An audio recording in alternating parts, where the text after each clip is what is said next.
Pronto, devidamente autorizado a gravação do nosso encontro.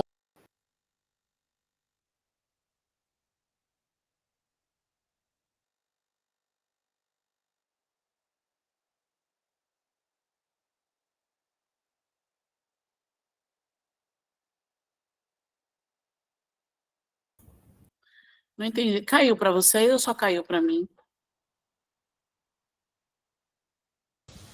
Caiu o áudio só. Só o áudio, né? Pronto. Então, vamos lá.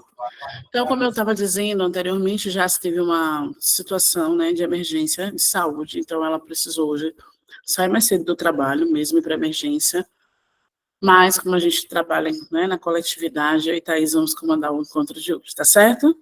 E conforme prometido, nós íamos falar sobre leitura, tá bom?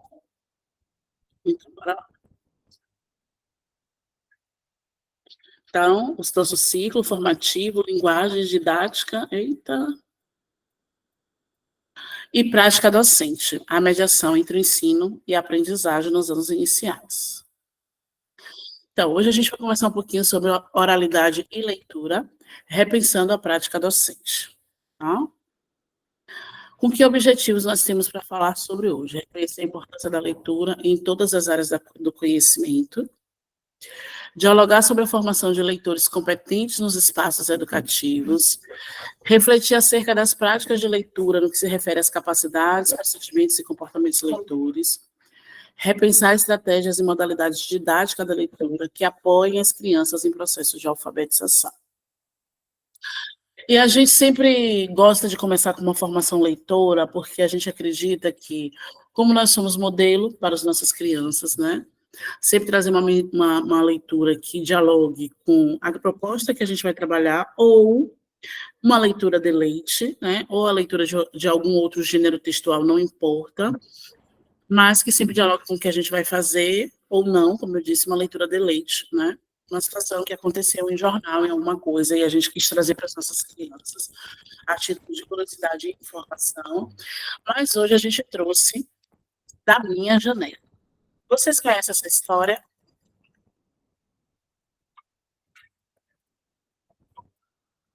Conhecem? Não?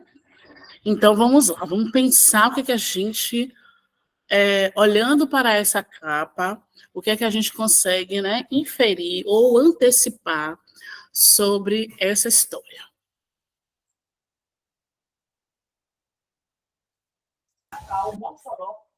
Parece que ela não tem muita vida fora da janela, né? Fica só observando da janela. Não Só sai muito de casa. Será que ela é fofoqueira? Eu já vi um caso de uma moça que ela tinha uma deficiência, ela ficava na cadeira de rodas. Sim. Ela não tinha tanta mobilidade, nem assim para sair, devido à rua, ao asfalto. Não tem acessibilidade para ela não tem uma pessoa de apoio para ajudar ela na rua, e ela ficava na janela, sempre na janela, passando Fantástico há muitos anos. E aí ela sempre via um rapaz, que ela achava aquele rapaz bonito, mas ela via, era só uma pessoa que passava, até que um dia esse rapaz veio falar com ela, e passou o tempo, eles se casaram, ele começou a namorar com ela, e ela, com medo, por ela ser deficiente, né, ser cadeirante, com medo dele não querer casar com ela, achar que ela não seria boa o suficiente para eles casaram, tiveram filhos, e ele sempre apoiando ela, né, a cuidar e tudo mais, o filho, e que ela era capaz, mesmo estando numa cadeira de rodas, que aquilo não era um empecilho para ela dar continuidade à vida. Aí, quando eu vejo uma pessoa na janela, eu penso, sim, pode ser uma fofoqueira, mas pode ser uma pessoa, às vezes, uma pessoa idosa que não pode sair, uma pessoa cadeirante. Enfim. Que legal essa história. Depois coloca no chat pra gente, Yara, se você souber o autor. Eu não sei, foi uma reportagem do Fantástico. Ah, foi uma reportagem do Fantástico, né? Mas é uma história, né? É real, tem muitos anos que passou isso. Ah, que massa, que bacana. Vou procurar, Da Minha Janela. Anota aí para mim, gente, que é para a gente poder procurar. É sempre bacana que a gente dê conta de histórias que são inclusivas, né? Boa noite, Fabio. Então, vamos ouvir um pouquinho sobre o que diz A Minha Janela. Eu estou tentando, né, usar os dois computadores, porque um eu olho, outro eu projeto as coisas, e aí eu descobri agora que o meu estava com áudio baixo, mas a gente vou agora fazer para vocês poderem ouvir a história, tá bom? É bem bacaninha.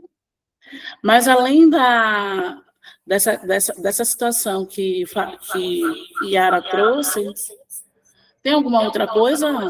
Alguma outra antecipação ou inferência que vocês gostariam de falar? Eu vejo muito a questão da janela aqui, a impressão, como se fosse um livro, né? Porque para fora da janela tem as outras casas, tem as roupas estendidas. Então, a minha impressão é de que quem está dentro da janela, tem quem está dentro de casa, olhando para fora, está vendo um livro. Foi o que alguma coisa me veio assim.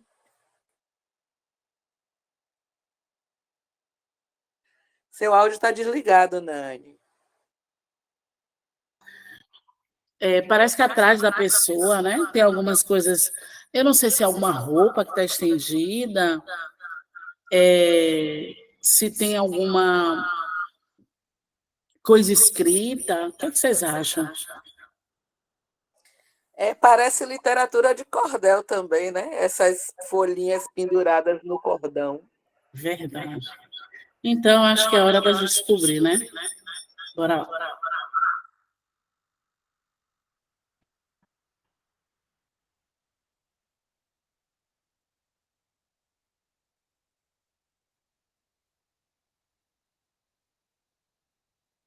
Se a internet ajudar. Que bom.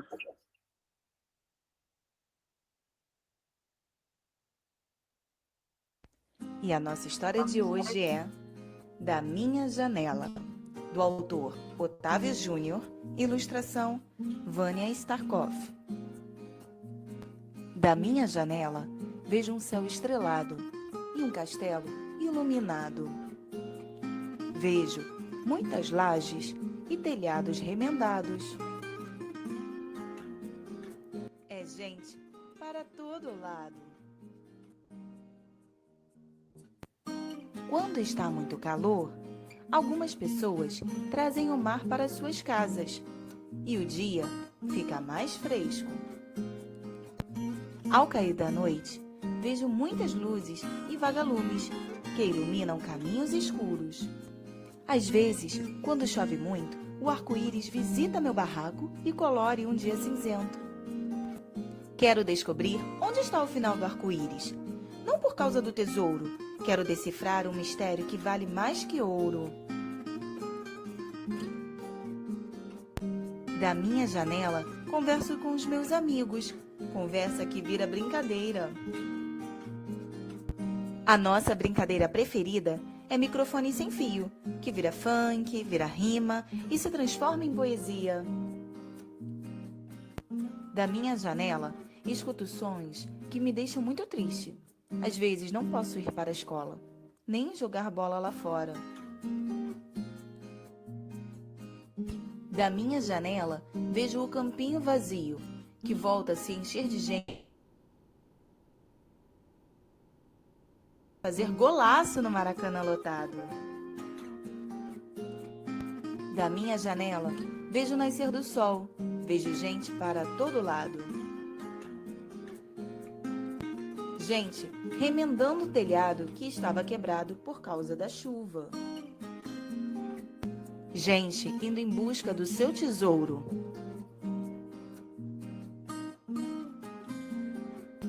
Gente com livros nas mãos, a caminho da escola. Da minha janela, vejo minha favela. E você, o que vê da sua janela? Uma casa amarela lá no alto da favela? Crianças brincando nos becos e nas vielas? E se a sua janela fosse mágica e você tivesse o poder de criar coisas novas?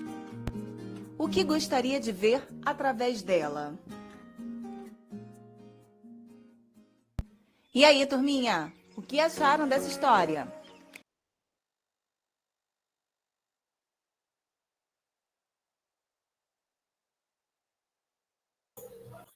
E aí, turminha?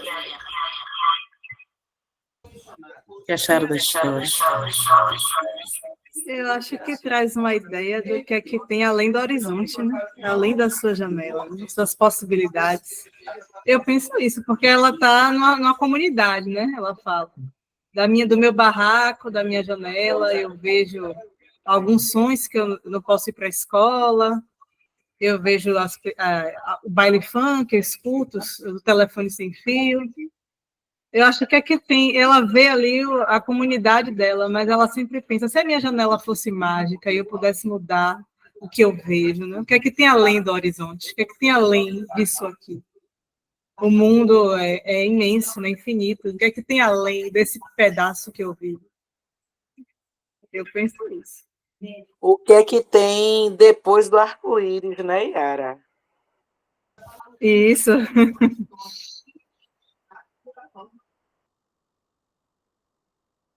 Que lindeza de interpretação, Yara. Só Yara tem algo para dizer sobre a minha janela? Ou da minha janela? Quero ouvir vocês, gente. Isso aqui é um bate-papo. Então, eu penso que da minha janela também traz um pouco de inclusão, né? E de falar que a beleza está nos olhos de quem vê. Então, quando a gente pensa no processo de inclusão, a gente vê a perspectiva toda da nossa janela, né? E não da janela do outro. E eu penso que a educação, dentro dessa perspectiva de inclusão, é isso. É cada um olhando da sua janela, mas almejando o futuro que não é distante, é logo ali. Então, da nossa janela, o que é que a gente vê da nossa janela, dentro dessa perspectiva? Né? Dentro do que a gente enxerga através dessa janela. Um grande homem para mim, que foi meu pai, ele dizia que, com toda certeza, os nossos olhos são a janela da alma e que a gente precisa aprender a enxergar através dela.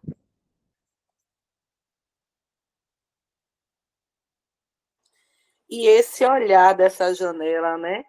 Engraçado que no livro, o olhar que ela vê, como é que ela vê a comunidade dela, né? A gente sempre está acostumado a ver pelos olhos dos outros, né? Da outra pessoa, os olhos da TV, os olhos dos programas sensacionalistas, né? Coisas ruins, sempre desse lugar, né? E os olhos dela veem outras coisas, vem alegria, vem colorido, vê movimento. Em nenhum momento essa janela, esse olhar dessa janela foi um olhar violento, um olhar triste, né? Pelo contrário, é um olhar bonito, um olhar colorido e um olhar de esperança, como disse Yara, né? O que é que tem depois desse arco-íris? A curiosidade, o que é que tem além da minha comunidade, né? E esse olhar para essa comunidade, que não era um olhar ruim, levava ela a querer ver além. O que é que tem além? O que é que tem depois?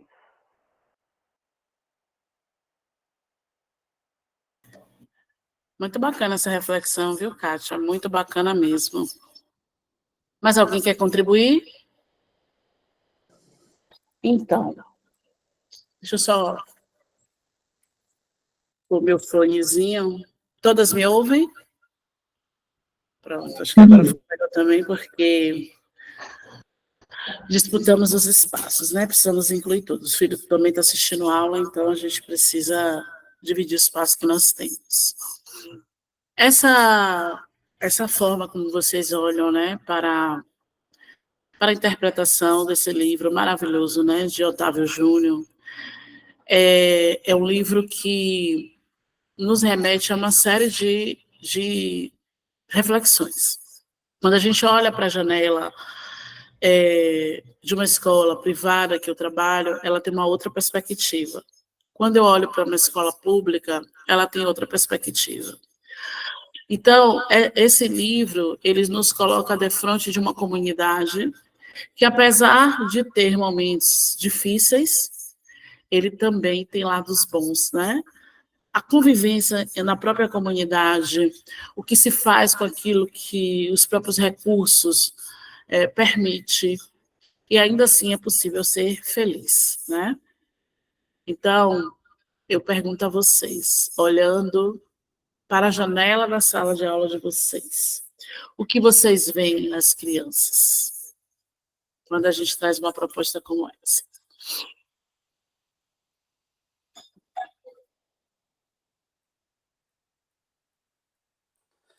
As crianças, elas sempre têm esse olhar positivo, por incrível que pareça.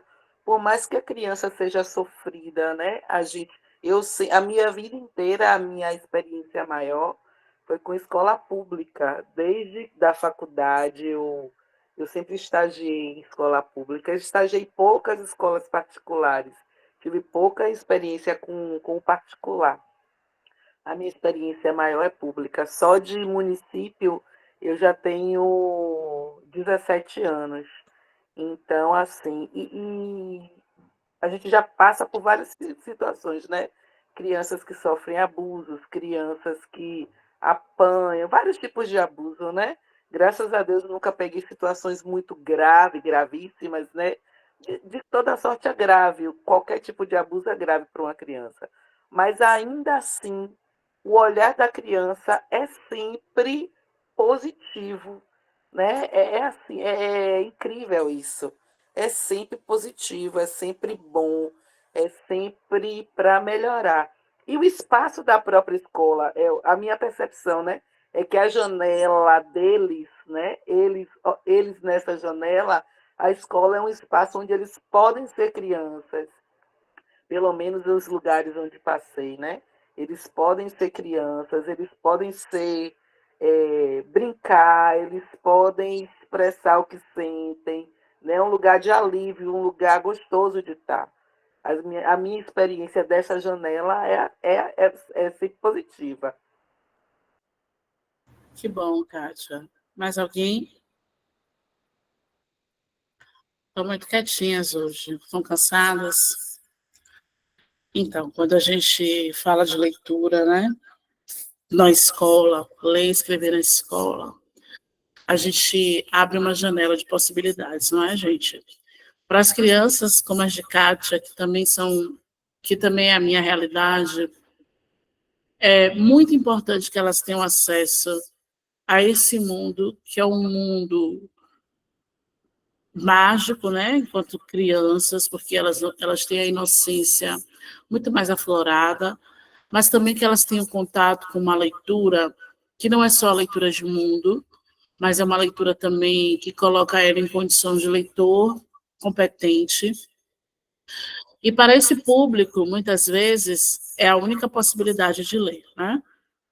Mas, para além dessas questões, eu queria fazer uma citação de Dália Lerner, de um livro que eu tenho aqui, que é Ler e Escrever na Escola, o Real, Possível e Necessário.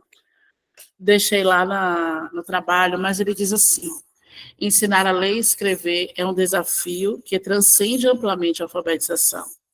O desafio que a escola enfrenta hoje é de incorporar todos os alunos à cultura do escrito. Por quê, Nani? Porque quando eu coloco as crianças diante da cultura do escrito, as crianças, elas veem práticas sociais e reais ao ingressar na escola, né? Porque a grande preocupação nossa, quando as crianças entram na escola, é justamente com a alfabetização inicial, mas ela é uma aprendizagem, gente, que é imprescindível para o avanço da escolaridade e também para que meninos e meninas ampliem sua participação no mundo, né? A partir dessas questões da cultura do escrito. E quando eu falo da cultura do escrito, eu estou me relacionando dessas coisas, das coisas que elas vivem diariamente e que a gente transforma isso em contexto para trabalhar em sala de aula, né?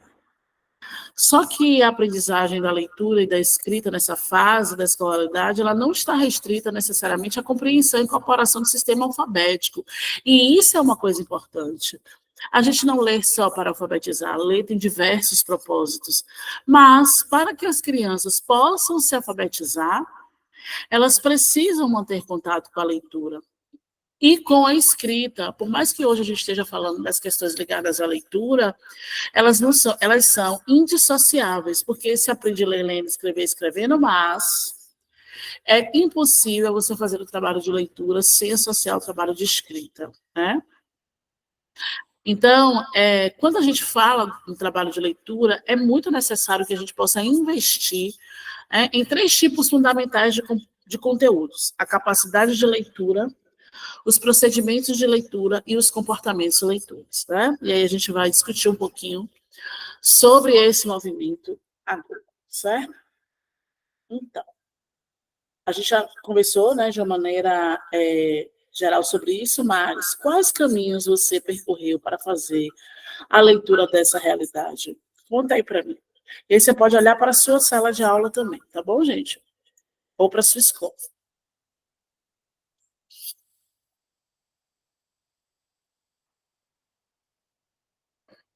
Oi, tem alguém aí? Então, quando as crianças ingressam na escola e a gente pensa que elas precisam aprender a ler e escrever convencionalmente, a gente pensa em alguns percursos, né, do tipo apresentar as letras, conhecer as letras do alfabeto, trabalhar com primeiro os encontros vocálicos. A gente pensa sempre nessa perspectiva. E é como ontem eu acabei começando a falar sobre isso, mas não é só sobre isso. Primeiro é sobre leitura e escrita. Nunca é sobre a letra, sobre a sílaba, ou sobre os sons que elas produzem de maneira isolada. Então, primeiro que as crianças precisam ter contato imediatamente com a leitura no momento que adentra a escola.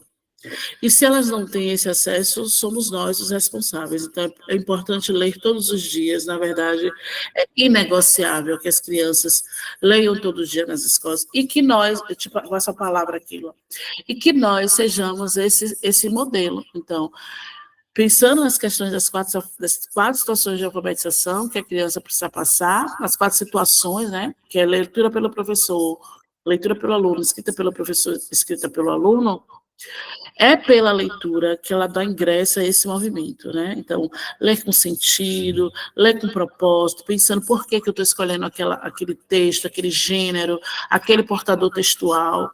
Eu preciso pensar neste movimento para aproximar as crianças. E aí eu preciso dar de cara, dizer, de passar para aquela, que não existem leituras de textos difíceis. Eles são.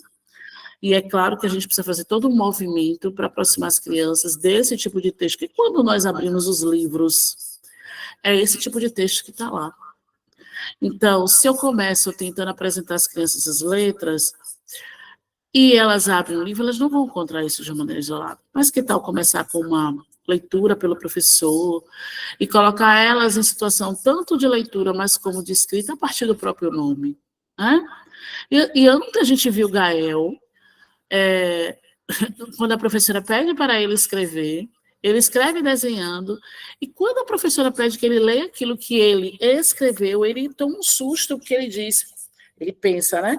Não é com desenho que eu leio, é com as letras. Então, ainda que as letras estejam aleatórias ou não estejam pertinentes, ele usa a letra para ler. E ele lê sobre o que ele está escrevendo, né?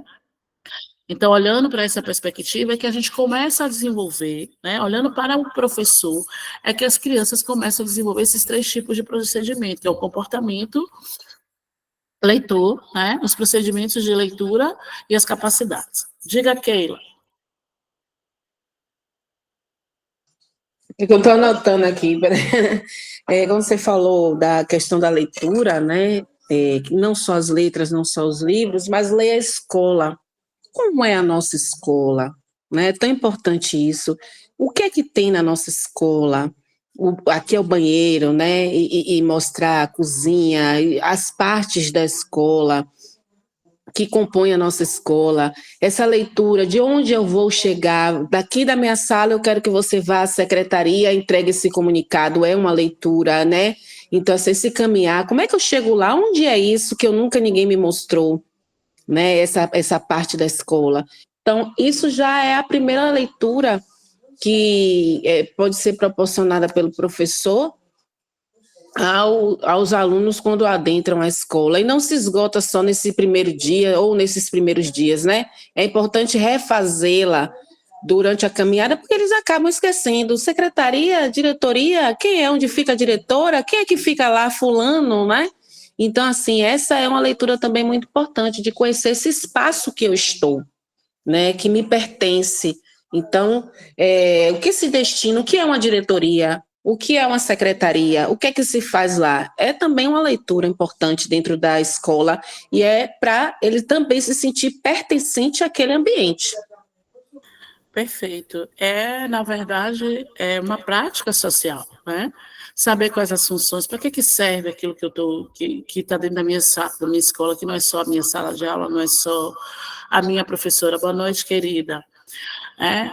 As outras salas comunicam o quê? Porque, na verdade, tudo que a gente vê comunica algo, né? Então, isso que você traz me faz, mais uma vez, olhar para aquilo que é prática social, né, o que é contexto. As crianças leem isso. Então, quando eu, por exemplo, faço isso que Keila falou, eu posso, por exemplo, colocar as crianças em situação de leitura, não posso? Vamos fazer a lista dos profissionais que trabalham aqui na escola, e aí eu posso pegar essa situação, que é uma situação real, né, um contexto real, e colocar as crianças em situações de leitura. Aí você fala assim, Tânia, mas crianças que nem mal conhecem a letra, mas essa é a perspectiva, é da gente olhar de uma outra maneira. Claro que as crianças que elas ainda não conhecem as letras, elas precisam ter desafios diferentes do que as crianças que já conhecem as letras, que se aproximam da pátria sonora, né? Que é aquilo que a gente faz quando a gente silaba as palavras ou as partes da sílaba. Então, cada criança vivendo a sua etapa, tanto de leitura quanto de escrita, eu preciso entender que saberes são esses para poder proporcionar ela para isso. Mas isso que Keila traz remete a esse movimento de que, até para me colocar em situação de leitura, eu preciso conhecer esse conteúdo temático que eu estou trabalhando. Então, tão simples, os profissionais que trabalham na escola e quais são as suas funções, o que cada um faz. Isso é contexto real, isso é situação comunicativa, né? Por quê? Porque quando eu leio, eu tenho que comunicar algo. E a comunicação de algo é que faz com que eu entenda o que está escrito, mesmo que eu ainda não leia convencionalmente. Brilhante essa sua perspectiva. Alguém mais quer falar alguma coisa? Obrigada. Nada, não. Então, vou avançando. Na hora que vocês quiserem, é só me interromper, tá bom? Então, vamos lá. Bom, como as crianças que não leem convencionalmente podem ler? Me contem aqui o que vocês acham sobre isso. E esse convencionamento separado errado, socorro. Hein? Como é que vocês acham que as crianças que não leem convencionalmente podem ler? Desculpa, viu, gente? Eu sei que está gravando, mas eu sou muito espontânea, então tem horas que eu não penso sobre assim, isso é certo, isso é errado. Eu falo, poxa, aconteceu isso, porque nós somos seres humanos e está tudo certo, né? Através de rótulos, elas podem ler. Imagem. Rótulos que elas já conhecem, através de imagens, né? Isso também, imagens que elas conhecem de algo do cotidiano, entendeu? Sempre funciona bastante, né? É sempre bem bom trabalhar assim. Uma leitura que as crianças já chegam e que é muito importante é a leitura corporal, né? A leitura gestual e a leitura da comunicação. Elas entendem isso muito bem, elas já chegam lendo isso. Então, é algo que nós precisamos também pensar na escola, né? Essa leitura do corpo, como a pró se expressa, como eu me expresso, como o funcionário se expressa. Então, é uma forma também, né, de ler. Dessas formas, né? Porque às vezes a criança sai da educação infantil e ela deixa de ser criança e vira estudante. E aí, e há uma discussão imensa a respeito desse movimento, porque essa transição é uma transição bem difícil para as crianças, né? De 5 para 6 anos. Antes, tudo era muito através do brincar, dessa questão da expressão, como aquela trouxe, corporal, sensorial. Ela pegava o que era, naquilo que ela ia, né, abordar.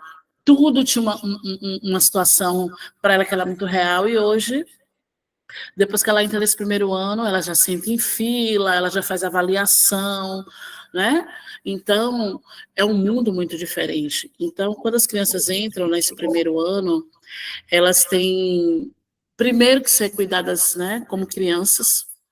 Elas precisam desse movimento ainda muito concreto, porque para abstrair para elas é mais complicado. Então, por isso que é tão importante que a gente consiga que toda a proposta que a gente oferecer às nossas crianças sejam olhando para um contexto, porque, como eu disse, né, a depender da hipótese de leitura que a nossa criança esteja, ela tem formas diferentes de fazer essa leitura, que não só por imagem, a imagem ajuda, apoia, né? Ali ela sabe em que contexto. Então, os rótulos são tão importantes por isso, porque elas já conhecem tudo sobre isso, né? O próprio nome, quando elas às vezes nem chegam no primeiro ano garantindo a escrita do nome, e a gente faz esse trabalho, porque eu sei que tem realidades e realidades. Eu tenho uma professora que está aqui na sala, que é uma referência para mim, acompanhei ela. Quando eu a conheci, ela me entregou lá o caderno dela, disse aqui, ó, tá tudo feito, a Samira Silato, os meus alunos dão conta. Eu falei,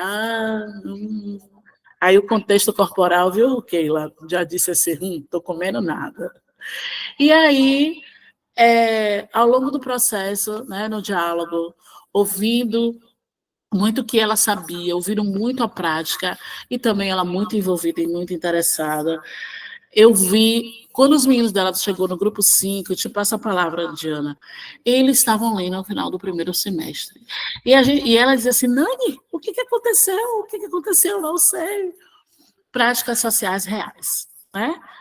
Tudo que as crianças produziam de contexto virava escrita na sala de aula, virava leitura na sala de aula. E assim, ainda que trazendo alguns equívocos no processo, ela vem se constituindo uma professora que tem esse olhar, né? Hoje, a professora que está com eles no primeiro ano diz assim, vem cá, o que foi que você não ensinou a essas crianças, né? O que é bacana, é gostoso de ouvir. Por que as nossas crianças não podem ter acesso a esse movimento, né? Diga em Diana.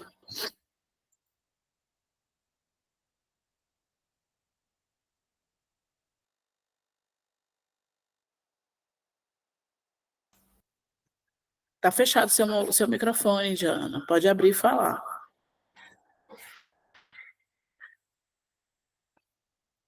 Indy?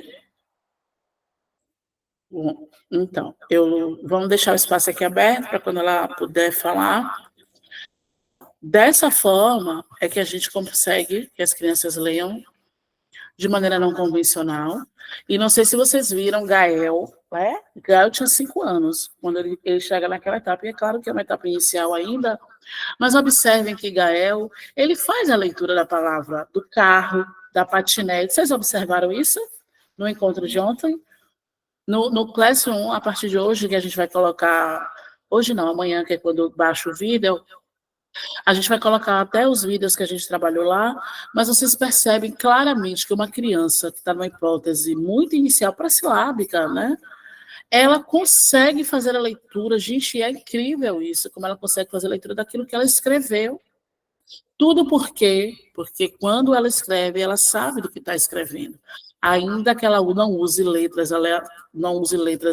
né, que são as letras que realmente compõem a palavra, mas ela compreende que ali para escrever ela tem a situação comunicativa, que é esse contexto que a gente está falando, ela sabe que usa letras para escrever, né, e ao mesmo tempo ela lê sabendo do que está lendo. Qual é o nosso desafio a partir daí? Aproximar ela da letra, que faz parte daquele processo. E como é que a gente faz isso? Usando um ambiente que é muito alfabetizador. E esse ambiente alfabetizador vira pistas que ela já trouxe aí, né?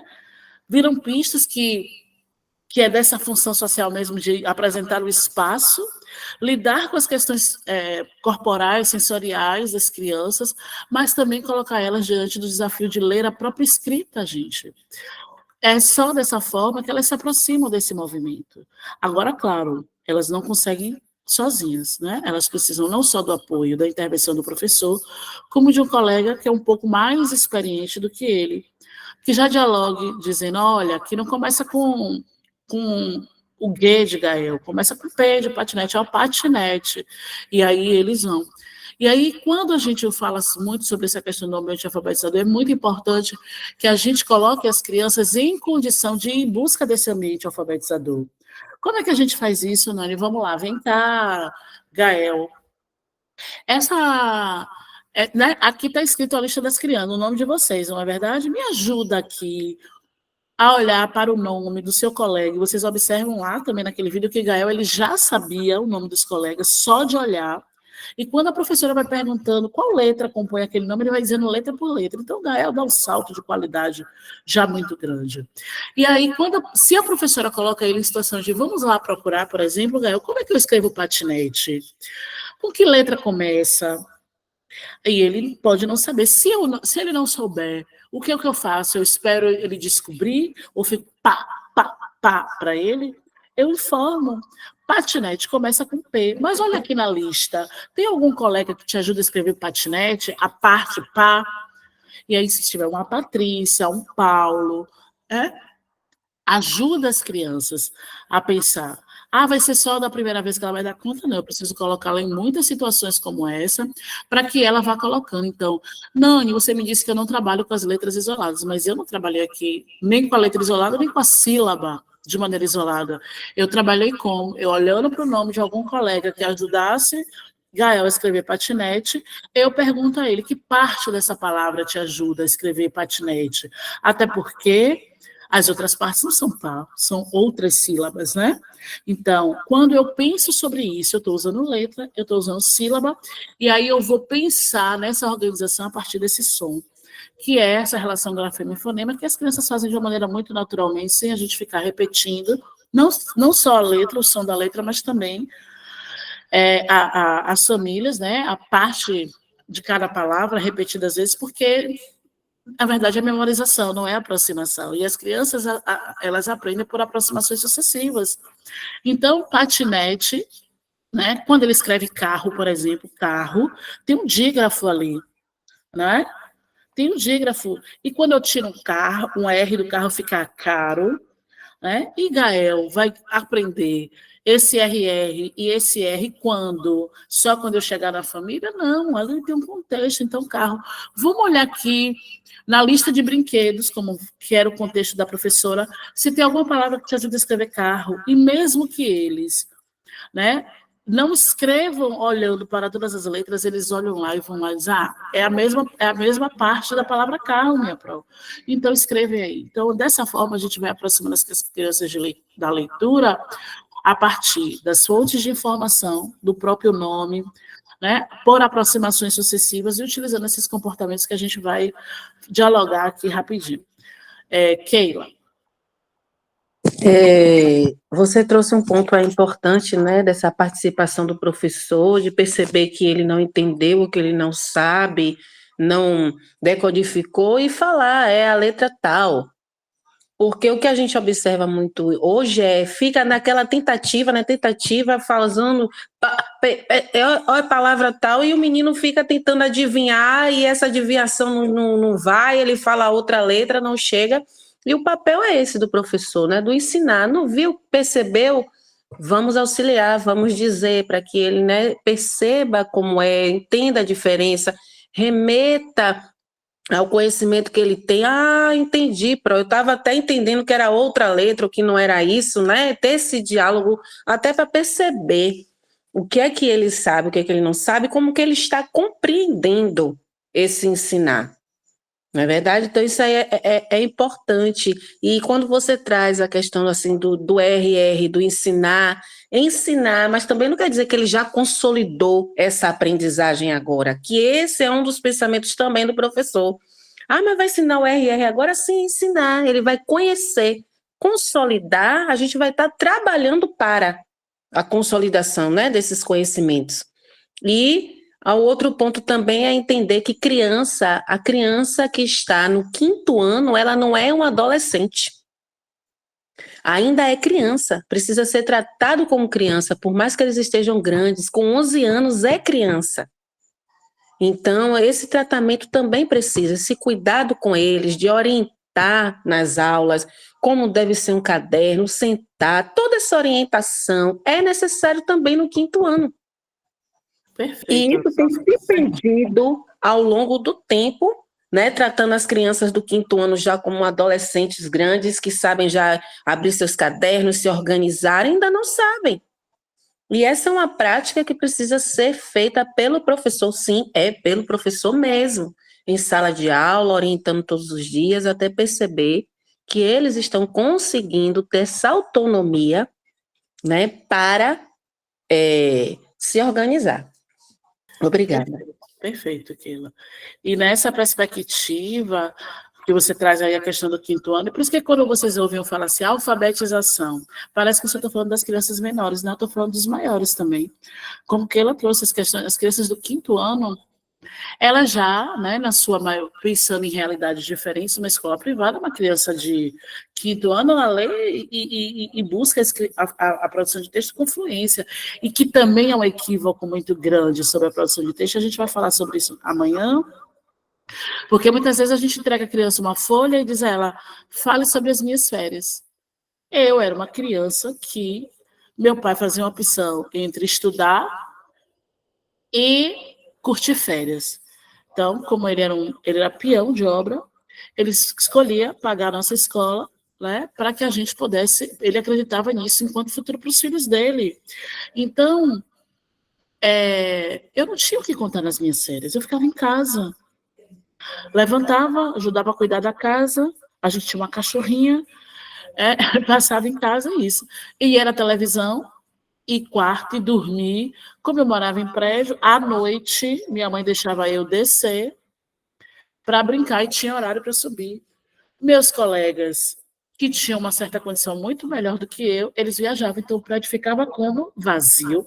Eu não tinha nem com quem brincar, brincava com meu próprio irmão. Então, quando eu chegava no primeiro dia na escola, minhas férias, eu ia contar o quê?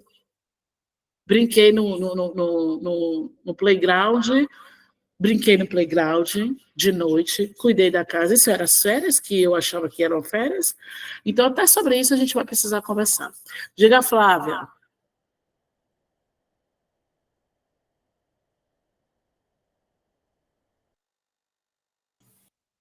Diga, Flávia.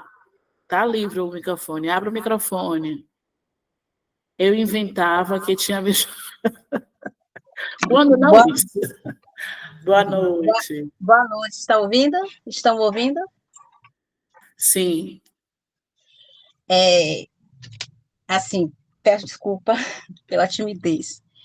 Mas assim, eu não podia deixar de comentar, né? Você trouxe aí, Nani, o exemplo da minha sala. Essa pessoa, pessoal, que Nani recentemente acabou de citar, sou eu, Flávia Almeida Santos. Eu leciono há 20 anos. E, assim, vai ser muito rápido a minha fala, eu espero. Eu estou um pouquinho nervosa. Mas, primeiramente, quero agradecer a Deus, né, pelo dom maravilhoso que Ele nos deu. Porque de todas as profissões, a nossa é belíssima e nobre. E, segundo, agradecer a Ele por ter me colocado você, Nani, em minha vida. A minha coordenadora de referência, pessoa que eu admiro muito, profissional de excelência. E, assim, os resultados que eu tenho hoje na minha sala são graças às suas orientações, como você mesma disse. Eu era aquela professora tradicional, raiz. E não foi fácil, lembra, Nani? A gente discutiu muito, a gente brigou muito, mas eu me deu o direito, né, e o privilégio, graças a Deus eu tive, de lhe conhecer e aceitar suas orientações. E assim a gente obteve excelentes resultados, principalmente ano passado. Então, assim, hoje eu posso dizer que não é impossível a gente iniciar a alfabetização a partir da educação infantil. Eu leciono há 20 anos a turma do grupo 5, e ano passado a gente teve uma turma maravilhosa, que graças a Deus a gente alcançou, como é que eu posso dizer, meu Deus, resultados incríveis. As minhas crianças saíram ano passado a nível alfabético, não só na escrita, mas também na leitura. Então, é gratificante dividir com vocês, colegas, que, mediante as orientações de Nani e os puxões de orelha, e também a minha dedicação, que graças a Deus eu falo com muito orgulho pela profissional que eu me tornei. Eu amo o que faço. Em 20 encarnações, 21 eu seria educadora. Eu tive resultados incríveis de crianças que, no debate da sala de aula, que eu sempre fazia mensal, um ditado de imagem, eles discutirem entre si, é com K, é com Q ou é com C? Uma criança de 5 anos, grupo 5. Ter crianças discutirem entre si os dígrafos. Fala aí, é NH, é LH. Então, assim, o mais gratificante foi finalizar o ano vendo eles lendo o texto Leilão de Jardim, que até o dia de hoje eu tenho gravado a leitura dos meus alunos, grupo 5. Então, assim, eu não troco essa faixa etária, essa transição por nada. Podem me dar a série que for, mas o grupo 5, para mim, é prioridade, porque é muito importante a gente fazer essa transição com muita responsabilidade, muita dedicação, muito amor, e não só no cognitivo, mas também no social, porque o meu carro-chefe é a independência, principalmente emocional dos meus alunos, preparar os nossos alunos para ingressar esse novo ciclo que é o fundamental, com verdadeiro empoderamento, porque a gente está com as crianças do século XXI, onde a gente tem que desconstruir esse mimimi, porque nossas crianças são capazes. E assim, há 20 anos eu venho, graças a Deus, conseguindo isso. Então, eu só queria dividir com vocês e parabenizar, meninas, vocês da Virtua, por esse trabalho de excelência. Vocês têm nos motivado e nos incentivado muito. E é gratificante ver educadores como vocês construindo legados, viu? Parabéns, desculpem o meu nervosismo. Nani também é chorona, viu, gente? Fica logo emocionada com essas coisas. O que Flávia chama de alfabetização na educação infantil, eu digo que ela colocou à disposição dos meninos tudo que eles tinham direito, né? A garantia de direitos que eles tinham de se aproximar dos textos, de ler e escrever dentro de contextos, e de, principalmente, ela acreditar, né? Ela tem a crença de que as crianças, independente das condições que elas enfrentam, elas têm a capacidade de aprender. E isso é o que me move, né? A escola de Flávia é uma escola privada, era, né? Que ela não está mais lá nessa escola. Era uma escola privada, mas com uma realidade muito próxima de muitas das nossas crianças, né? Na rede municipal, porque são crianças de bairro simples, mas Flávia é uma referência, né, na Itinga,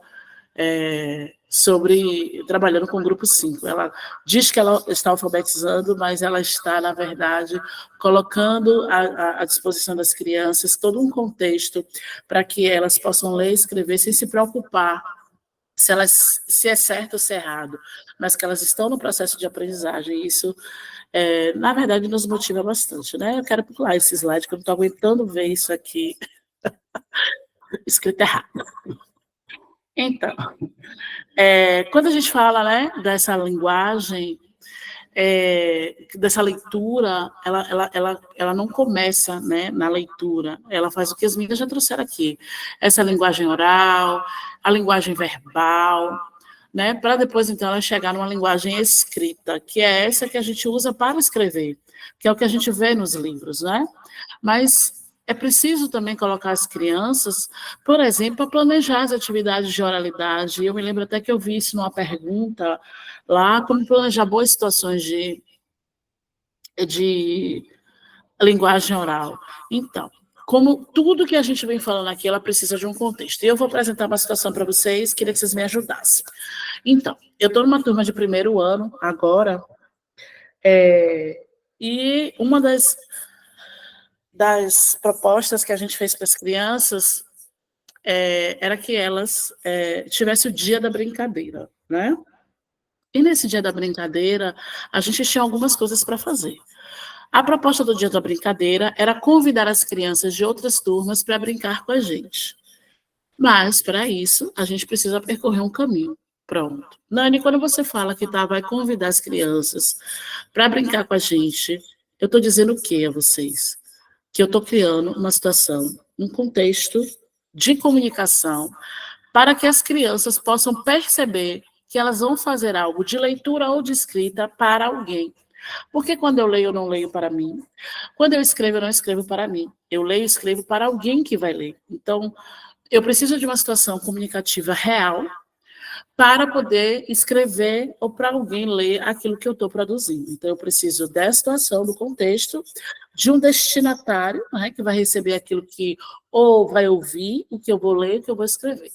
E para fazer esse percurso, eu tenho algumas etapas para seguir. Eu tenho que fazer a lista das brincadeiras que as crianças mais gostam. Posso mandar para casa uma entrevista para os pais dizerem qual era a brincadeira que eles mais gostavam. Eu já tenho o segundo gênero textual passeando nesse mesmo projeto de trabalho. E aí eu preciso brincar com as crianças a partir do que está escrito, mas também a gente precisa construir as regras do jogo. Né? Como é que eu vou chamar alguém para brincar se eu não sei como são as regras desse jogo? E aí, fazendo esse movimento, eu coloco, claro que ainda, né, o professor como escriba, mas eu posso levar essa mesma proposta para qualquer ano, porque as crianças do quinto ano são crianças e elas amam brincar. Claro que os textos para elas são textos mais elaborados, né? Tem desafios diferentes, ou progressões de aprendizagem maiores do que as crianças do primeiro ano, mas a proposta pode ser para todos, o dia da brincadeira da escola. E aí eu construo com as crianças as regras de cada brincadeira, conto a história dessa brincadeira para eles, de onde surgiu, de quais povos isso se originou. E aí depois que tudo isso estiver arrumado, e é claro, não é tudo num dia só, isso são muitas etapas para que as crianças possam passar, e elas estão ali ansiosas para o dia da brincadeira, já que eu vou convidar as outras turmas, eu já uso um outro gênero textual que é o convite. Pronto, Nani. Então, eu vou convidar as pessoas para vir brincar. Eu já produzo o convite com as crianças. Mas eu preciso trabalhar com as crianças essa postura de eu vou na sala de alguém entregar o convite, eu vou ficar gritando, ô menino, senta aí, cala a boca, né? Ou então, na hora que eu for apresentar, eu vou ficar gritando com as pessoas. Se eu falar baixo demais, as pessoas que estão lá atrás vão ouvir. E se eu gritar demais, será que não vai incomodar todo mundo? Então, essa é uma prática de linguagem oral muito importante para as crianças, né? Para como se comunica em situações diferentes, usando diferentes gêneros textuais, inclusive dos quais eu já citei aqui. Entrevista, lista, convite, né? As regras do jogo, que é um texto instrucional. Olha quanta riqueza eu tenho numa única proposta. E muitas vezes a gente fica preso, e eu sei que as escolas exigem isso, né? Não sei quantos mil livros, com não sei quantos mil projetos, que nem, quando coloca tudo junto, nada faz sentido. Mas eu posso utilizar tudo isso que eu estou falando, escolher um projeto para trabalhar com a minha turma e dar essa sequência, né? Para que as crianças vão aprendendo dentro dessa realidade. Porque quando a gente pega os livros que se compra para as escolas, a realidade não é diferente das escolas privadas, não é diferente da rede municipal, não, gente. As pessoas colocando as crianças em situação de ai, ei, oi, ui, né? Que ai, ei, oi, ui ainda faz até um sentido, porque tem até uma ideia do que se projeta, né? Mas, com relação a K, se é com AK, quer dizer o quê? Nada, não é? Absolutamente nada. Então, a gente vai evoluindo desde a proposta de verbal, né, olhando as imagens, olhando os contextos, para poder pensar sobre o que está escrito, a linguagem oral para aprender a se comunicar, e a linguagem escrita, que é quando eu escrevo aquilo da forma como os livros propõem, né? E é uma linguagem que não é a mesma que eu falo, e aí eu preciso ajudar as crianças a fazer essa linguagem oral da forma como está próprias nos livros. E, é claro, guardando as devidas proporções de cada etapa de escolaridade. Né? Então, como a gente estava falando, e, aliás, acho que a gente já falou tanto sobre isso, mas eu preciso trazer o que é ler. Né? O que seria ler? Então, diferente, né, desde que a nossa alfabetização é recontextualizada lá em 1980 com Emília Ferreiro, na perspectiva da psicogênese, e é claro que tem muitos estudos, né, que vão dizer que ler é decodificar, mas não é só decodificar, né? Decodificar, inclusive, é uma estratégia de leitura. Quando as nossas crianças estão assim, tentando ler. Aí eu vou dar um exemplo de uma palavra simples, porque, em geral, é o que os professores acreditam mesmo. Quando ele falar nequené, lequelé, nené, lé. Isso é decodificar, né? Então, a gente usa muito dessas práticas. Mas, muitas vezes, quando ele lê, não atribui sentido nenhum. Então, ler é uma prática social que acontece em diferentes espaços, como a Keila trouxe, que possuem características muito específicas. O tipo de conteúdo dos textos que neles circulam. Por exemplo, um convite tem a mesma função que um conto? Não, né? Não. Então, eles têm formas de escrever diferentes. Quando eu começo um conto, e aí se eu for lá de um conto clássico, como é que eu abordo esse conto clássico? Pensando nessa possibilidade. Como é que eu começo a história? Era uma vez, há muito tempo atrás, num castelo muito distante, porque esse era o processo imaginatório dentro de um conto clássico. Né? Já nos contos populares, ele usa a estratégia, né? Por exemplo, um conto de assombração ou um conto de artimanha. Ele não começa da mesma forma que um conto clássico, né? Porque, como o próprio nome já diz, artimanha é de alguém que é malandro, né? Que vai criar uma situação, ou conto de assombração, o nome já diz, é para assustar. Então, embora cada um dos contos tenha a mesma estrutura de um gênero textual, eles têm finalidades diferentes. Um é para encantar, o outro é para rir, o outro é para se divertir, né? Então, eles têm as finalidades diferentes. E essas finalidades precisam ser colocadas diante da leitura, para que as crianças possam ler e entender. Isso aqui é um conto, sim, tem uma estrutura que é a mesma, mas ele tem uma perspectiva diferente, né? Os procedimentos mais comuns para o uso desses textos, né? E a circulação de diversos gêneros textuais. Ler, gente, é atribuir sentido. Então, não adianta eu ler para vocês, vocês colocarem as crianças para ler as palavras canônicas, né? Que é aquela formada por sílabas simples, ou quando elas avançam por sílabas não canônicas de maneira isolada, porque não quer dizer nada. Agora, casa, quando eu leio cá, se com a cá, se com a sa, é casa. Vai ser casa em qualquer lugar. Mas se eu disser que a casa de Thaís, de Kátia, de Yara é verde, é bonita, é grande, né? Ela tem uma outra perspectiva da casa. Para além de ser a casa, ela tem outras características. Diga, Natália. Ela abriu o áudio. Queria falar, querida? Fica à vontade. Se precisar, pode interromper a gente aqui, tá bom? Então, ler, gente, acima de tudo, atribuir sentido e significado, né? Que é como eu falei, né? Casa isolada é só uma casa.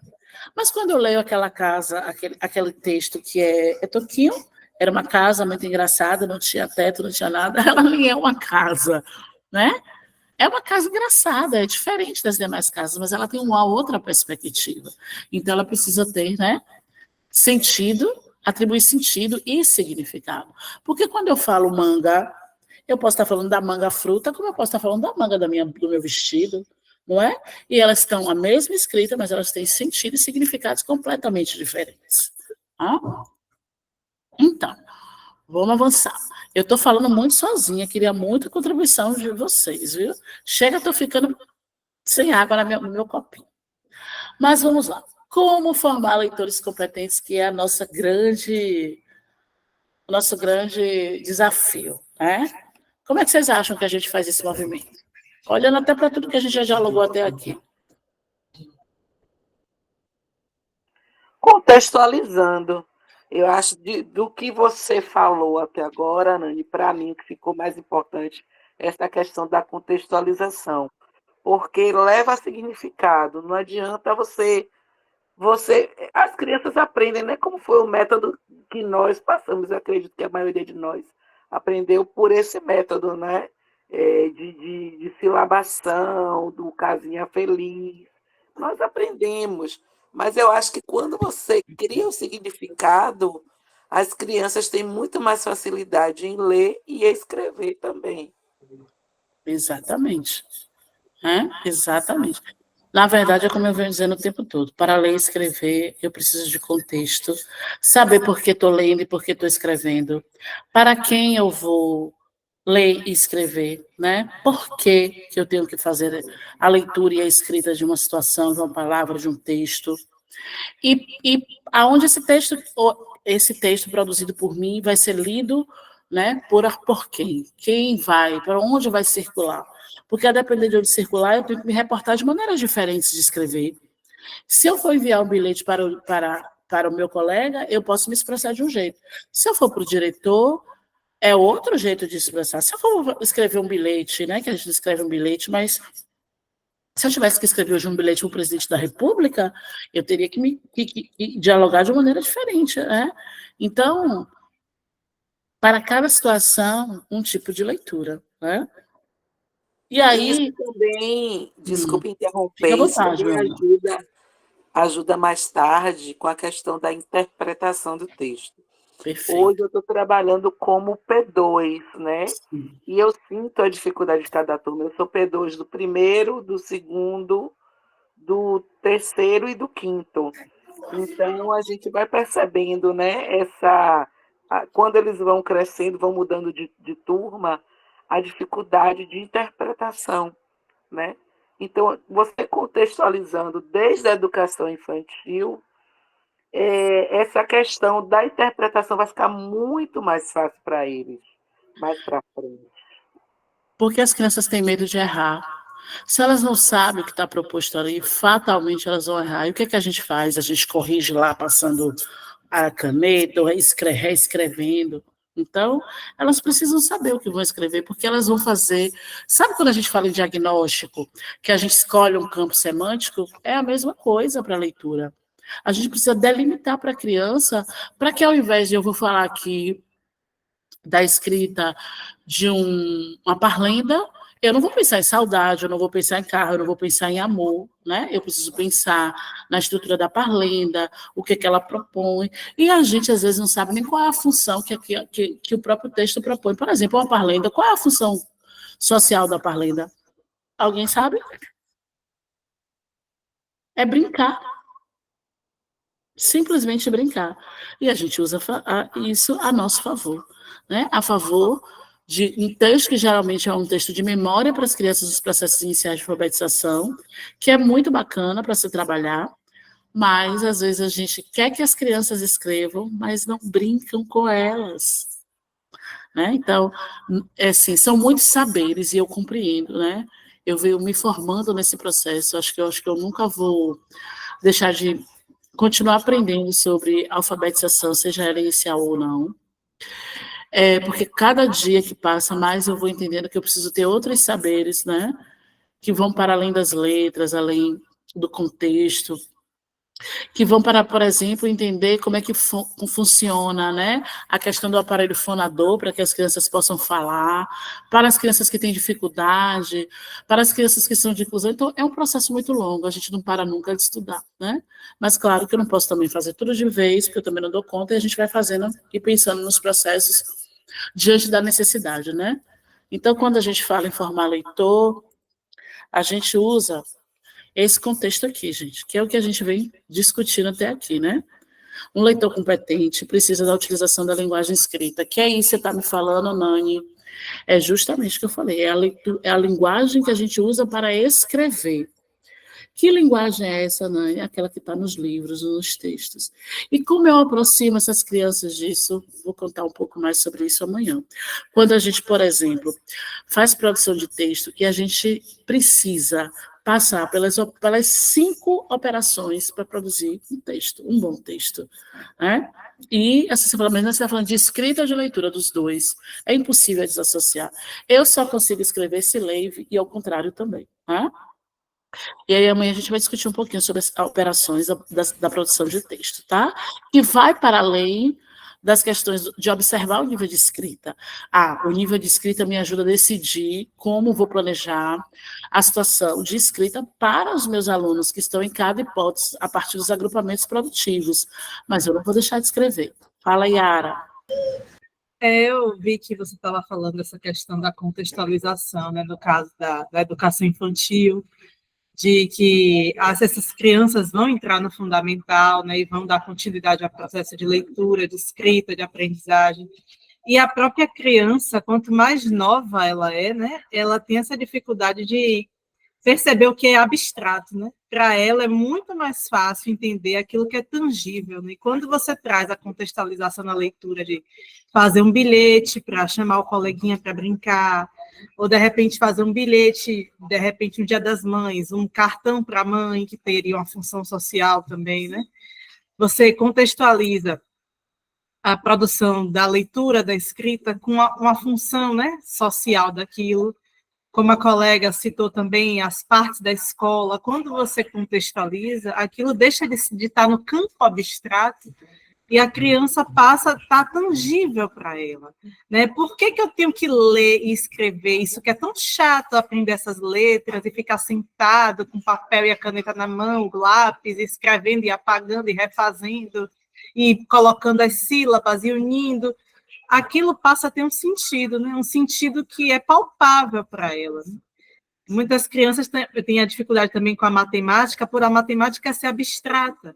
E quando você pega e coloca, eu tenho 3 cupcakes e comi 2, aí a criança até come aquele cupcake, e aí na hora de um lanche, de uma dinâmica, uma fatia de pizza, aquilo passa a ser tangível para ela, e acaba sendo mais inteligível, né, a aprendizagem. Perfeito, Yara, sobre essas coisas mesmo, sobre como a gente consegue organizar as coisas que fiquem próximas às crianças. Quando a gente estuda Piaget lá na faculdade, Piaget vai tratar sobre os vários estágios, né, de desenvolvimento da criança. Então, uma criança que está ainda nas questões do sensório-motor, ela precisa de coisas que ela ainda vai botar na boca, não é assim? As crianças que estão mais ou menos chegando aos 5, 6 anos, elas ainda não conseguem abstrair. Então, não adianta eu ficar aqui divagando sobre situações que ela não vai dar conta. Olha essa situação que você trouxe aí do trabalho com a matemática, por exemplo. A matemática, nessa perspectiva, ela também usa contexto. E eu posso brincar fazendo um cupcake com elas, e aí o professor de língua portuguesa pode trabalhar a receita, e eu vou trabalhar, olha, naquela receita que o professor fez, né? Eu pensei aqui em algumas... E a gente usa logo as operações matemáticas para as crianças que nem dão conta, gente. E aí, o que é que as crianças aprendem a matemática? Colocando 2 mais 3 igual a 5, né? Mas não trabalhando com material concreto para que elas possam formular as próprias hipóteses. E se eu tirar? E se eu colocar? E se eu juntar? Então, existem alguns elementos na matemática que não é só sobre somar, né? Subtrair, multiplicar e dividir. É sobre, por exemplo, levantar hipóteses para fazer essas coisas. Porque quando eu dou a ideia de adicionar, eu posso estar pensando que é uma operação que é de adição ou não pode ser, depende do sentido das coisas. Então, para que as crianças possam fazer esse tipo de leitura, é preciso construir sentido, né, para elas. Eu tenho que ajudar elas a construir sentido quando elas leem. Então, diferentes circunstâncias de comunicação, né? E é por isso que é muito importante, gente, é inegociável que a gente leia diferentes gêneros textuais para as crianças, ainda que seja por etapas. Por exemplo, vocês conhecem a leitura colaborativa? É uma modalidade da leitura, vocês conhecem? Então, a leitura colaborativa é diferente da compartilhada, quando eu peço para cada criança ir lendo. E mesmo assim, eu só posso pedir às crianças para ir lendo quando elas já conseguem ler com fluência, para que o texto não perca o sentido, certo? Então, para as crianças muito iniciais, essa leitura compartilhada é um trauma, a verdade é essa. Mas a leitura colaborativa, ela é uma leitura coletiva. Uma certa feita, eu trabalhava com o 1º ano e com o 4º ano, né? E aí eu peguei um ponto do 4º ano e levei para as crianças. Precisei dizer a elas que era do 4º ano. Era um texto maravilhoso, que é um conto de artimanha, que se chamava Sopa de Pedras. E o personagem principal é Pedro Malassartes. Gente, eu trouxe, né, a leitura para as crianças, e aí era um texto muito grande, mas muito grande mesmo. E aí eu falei assim, não posso ler para elas dessa forma. E aí, a gente que é professor, a gente faz um monte de firula quando está na sala de aula, né? Faz voz, faz tudo que pode. E aí, na leitura desse texto, eu ia lendo parágrafo por parágrafo, e sentir a energia da turma. Eu ia lendo o primeiro parágrafo e parava para comentar e discutir. Aí eu ia levantando informações, hipóteses sobre aquela situação, quais eram os personagens que apareceu aqui, como era o ambiente, ia parando e discutindo com as crianças. Opa! Estou falando aqui para os professores da Rede Municipal de Salvador que eu estou trabalhando no descritor 1, hein? Localizar informações explícitas no texto. Pronto, e aí eu ia fazendo isso. Quando eu sentia que a turma estava muito agitada, o que é que eu fazia? Eu ia diminuindo meu tom de voz, e parava, claro, num lugar onde eu desse a finalização, então, tipo assim, lendo parágrafo por parágrafo, e aí eu dizia, mas no próximo linha, no próximo parágrafo, eu dizia parágrafo mesmo, vai acontecer uma situação para deixar a gente encucado. Aí eles já ficavam naquele suspense que é, conto na próxima semana. Ah, gente, as crianças ficavam loucas. E aí eles ficavam em cima de mim, pró, cadê o resto da história de Pedro Malassombrado? Não dizia, não é Pedro Malassombrado, não, é Pedro Malas Artes. E eles ficaram loucos até saber o final da história. Ou ele já deduziu, né, porque era um cara de artimanha, muito próximo de como a gente é arteiro quando é criança, ele dizia, já sei, ele ia vender a sopa de pedra, ia fugir com o dinheiro. Eu disse, você vai ter que esperar para saber. No dia que eu li, eles ficavam ali até eu terminar de ler, e eu li um texto inteiro, de 4 páginas para essas crianças. Então, quem disse que eu não posso ler um texto grande para as minhas crianças? Agora, eu não vou fazer isso uma manhã inteira, dando uma manhã inteira de aula de português, que ninguém é doido, gente. Hoje eu vou dar só português, amanhã eu vou dar só matemática. Isso é loucura, precisa de desanuviar o pensamento. Então, eu reservo na minha rotina 30 meninos. Aprendi com você. E aí eu reservo um tempo na leitura, né, para ler todos os dias para as minhas crianças. Então, segunda e quarta eu trabalho com a leitura de leite, terça e quinta eu já trabalho com uma sequência, um projeto, onde exija de mim o mesmo gênero textual ou apresentando diversos gêneros textuais parecidos para que as crianças possam comparar, e elas comparam, mesmo que elas não tenham a leitura e a escrita convencional, elas comparam a partir daquilo que a gente vai dialogando. Ah, no conto de Branca de Neve, o ambiente era assim, mas no de Cinderela era assado. E ali, inclusive, estão os conteúdos da análise e reflexão sobre a língua, que é a gramática que a gente fica pensando que a gente não ensina quando ensina a partir dessa perspectiva. Muito pelo contrário, né? Eu não preciso ficar dizendo para a minha criança, esse é o artigo na frente, para dizer que as crianças, uma professora contou uma história lá, que as crianças apertaram ela, porque ela estava dando masculino e feminino, de uma maneira isolada, e aí as crianças assim, mas eu escrevo não sei o quê, e termina com A, bonita, tipo assim, não me lembro qual foi a palavra, e era uma palavra masculina. Aí ela falou, ai meu Deus, eu tive que jogar o artigo, ajudou as crianças em quê? Porque o que a criança de primeiro ano quer saber sobre artigo? Se ele é definido, se é indefinido, se vai para o plural, para quê? Né? Mas isso está dentro desse contexto. Né? Quando eu leio, está dentro desse contexto, está dentro do texto, e aí eu vou situar elas por que aquilo estava lá, ali. E é essa participação de diferentes contextos, práticas sociais, através da linguagem, que ajuda as crianças a serem leitoras competentes. Né? E aí, claro, tudo isso me ajuda a pensar, né? Que eu desenvolvo capacidades, procedimentos e comportamentos leitores. Quando eu digo a uma criança, e aí muito importante, gente, que a gente tenha na nossa sala, não precisa ser uma biblioteca de classe, não tem, é uma cestinha com os livrinhos dentro, olhando para o chão da escola.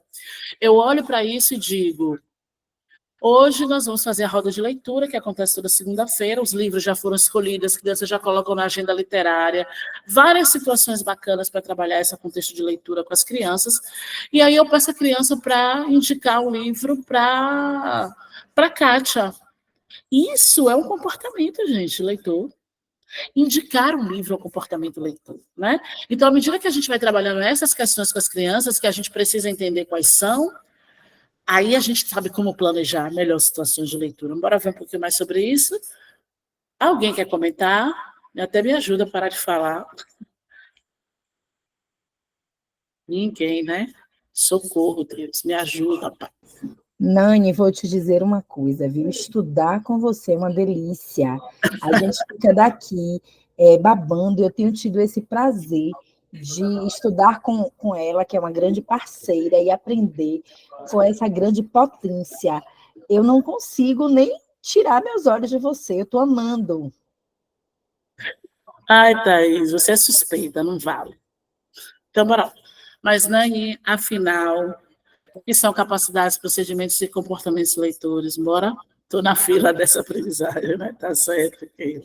Vamos lá. Cleonice, estava sentindo sua falta, viu? Que bom que você veio.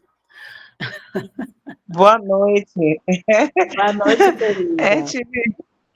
Cheguei nesse instante, eu me ajeitei, agora entrei na reunião. Que bom que você veio. Nessa Que bom que vai formação, ficar gravado tudo. nessa formação perfeita, vamos dizer assim. Eu vou dizer Boa uma coisa, noite. viu, gente? É um desafio substituir Jace, viu? Digo a vocês que é um desafio.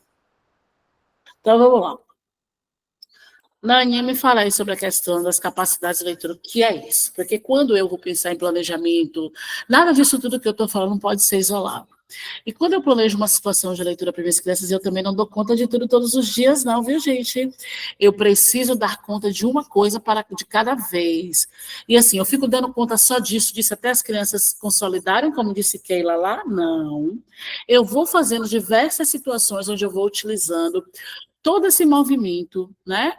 Das capacidades, dos procedimentos de leitura. Então, quando eu estou falando de capacidade de leitura, do que eu estou falando, Nani? Por exemplo, eu vou dar um exemplo clássico. Ativar conhecimentos prévios, gente. Como é que eu ativo conhecimento prévio? Quando eu faço uma pergunta para meu aluno. Então, nós vamos fazer aqui a brincadeira. Quais brincadeiras vocês conhecem? Porque eu preciso saber o que eles sabem. E quando eu sei o que eles sabem, me ajuda a pensar. E isso não está só ligado à avaliação de sondagem, não. Está ligado à vivência do dia a dia. Né? Ativar conhecimentos prévios para partir do lugar do que eles sabem. Então, se as crianças sabem muito, por exemplo, sobre brincadeiras de rua, eu vou investir nisso. Mas se elas não sabem muito, só sabem brincadeiras de rua, eu vou pegar brincadeiras de outros povos. Isso me ajuda a pensar em situações reais de leitura, né? Quando eu estou falando, Nani, de capacidade, do que eu estou falando, Nani?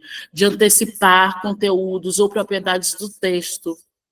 Como assim, Nani? Quando a gente faz a formação leitora, a primeira coisa que a gente faz é assim, para as crianças, né, aguçarem não só o conhecimento, a curiosidade e o interesse, mas também para ativar os conhecimentos prévios. O que a gente faz?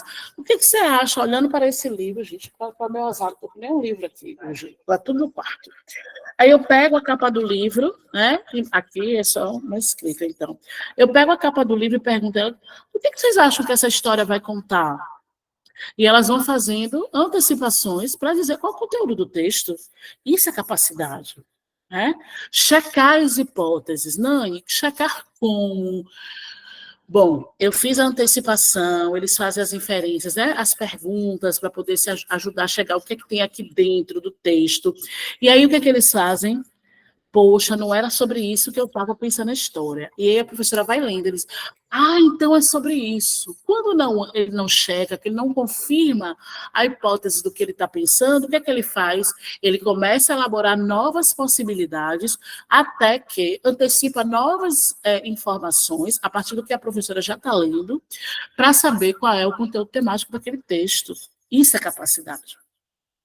Né? Aprender características dos textos, por exemplo, de divulgação científica. Deus me livre, no trabalho de texto de divulgação científica com as minhas crianças sobre nenhuma hipótese. Por quê?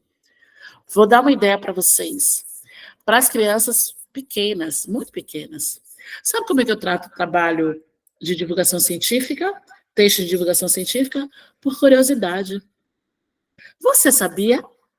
Aí uma situação, inclusive, que eu posso ter surgido da sala de aula, deles, né? Uma situação que eles viram, né?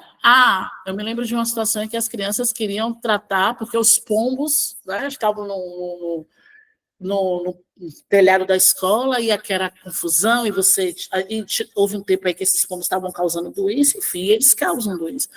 Eu falei, eu vou pegar essa situação e a gente foi estudar sobre os pombos. É também um tipo de texto que sai da própria sala de aula, da curiosidade das crianças, e esse é um texto de divulgação científica. Mas como é que eu trabalho com as crianças? Eu vou dizer, vocês sabiam que os pombos, assim, assim, assado, bora pesquisar sobre isso, de onde eles surgiram, e eu vou levantando hipóteses com as crianças para poder investigar. Parece difícil, Nani, trabalhar texto de divulgação científica, mas é tudo como a gente vai fazendo a interpretação desse processo. Diga, Yara. Oi, você estava falando aí, Nani, da divulgação científica, e eu lembrei, né, dessa questão agora recente, né, que já passou um tempinho, mas ainda é recente, né, da Covid, da dengue, que as crianças já diziam, a gente tem que usar máscara, a gente tem que lavar as mãos, a gente tem que usar o álcool em gel, no caso da dengue, né, não deixar a água parada, e muitos, assim, cartilhas informativas que não são textos tão longos, mas que eles já estavam super engajados com essa temática. Pois é, são contextos muito reais, né? A questão do saneamento básico, às vezes, no lugar onde eles moram, é algo muito real, gente.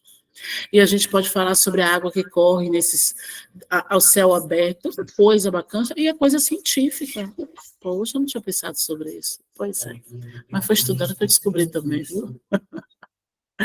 Então, ainda quando eu falo sobre capacidades, o que é que vocês acham que eu posso pensar em capacidades? Cumprir texto apoiando-se nos conhecimentos sobre a temática. Então, se eu já sei que eu estou trabalhando uma receita, eu penso sobre a estrutura da receita, né?